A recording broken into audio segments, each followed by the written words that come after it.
আমি এই মুহূর্তে এসেছি মাসকোকা ফলসের এখানে। আর এটা হচ্ছে ফলসের আপার অংশটা, ডাউন অংশটা নিচে আছে। আর এইখানে হচ্ছে একটা ড্যাম করা হয়েছে, আর এই ড্যামটা তৈরি করা হয়েছে মাসকোকা রিভারের উপরে। আর এইখানে হচ্ছে দক্ষিণ অংশ থেকে মাসকোকা রিভারের উত্তরাংশে পানি প্রবাহিত হচ্ছে, আর এখানেই হচ্ছে একটা ফলসের তৈরি হয়েছে।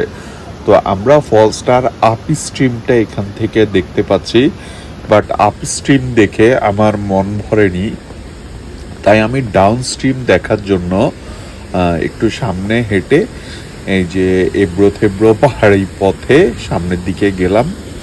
খুব বেশি দূর হাঁটতে হয়নি,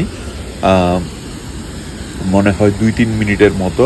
তারপরেই হচ্ছে এই যে মাসকোকা ফলসের এই অসাধারণ বিউটি পেল। তো এইখানে দেখে আমার মন ভরেনি, আমি খুঁজছিলাম আরো ডাউনে কিভাবে যাওয়া যায়, আরো কাছে ঝর্ণাটার কিভাবে যাওয়া যায়। তার কারণ হচ্ছে দীর্ঘ 2 বছর পর আজকেই আমি এত কাছ থেকে ঝর্ণা দেখতে পেলাম।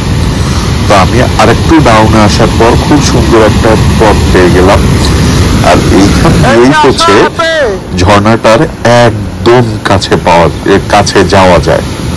নিচে একটা কাপড় বসে আছে, তারা ঝর্ণাটা উপভোগ করছে, আর আমিও একদম কাছে চলে আসলাম ঝর্ণাটার। খুব সুন্দর, দেখুন ওইদিকে, খুব সুন্দর, অসাধারণ।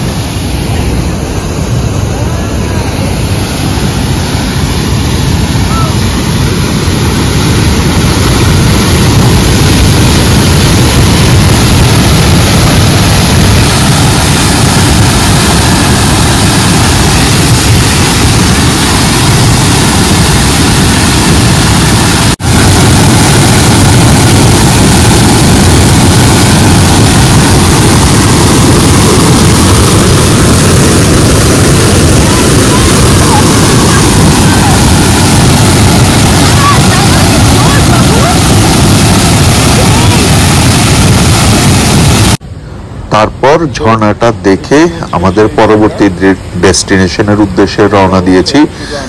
যেহেতু আমাদের হাতে সময় খুব কম ছিল, তাই আমরা খুব বেশি সময় ব্যয় করার মধ্যে এখানে ছিল না।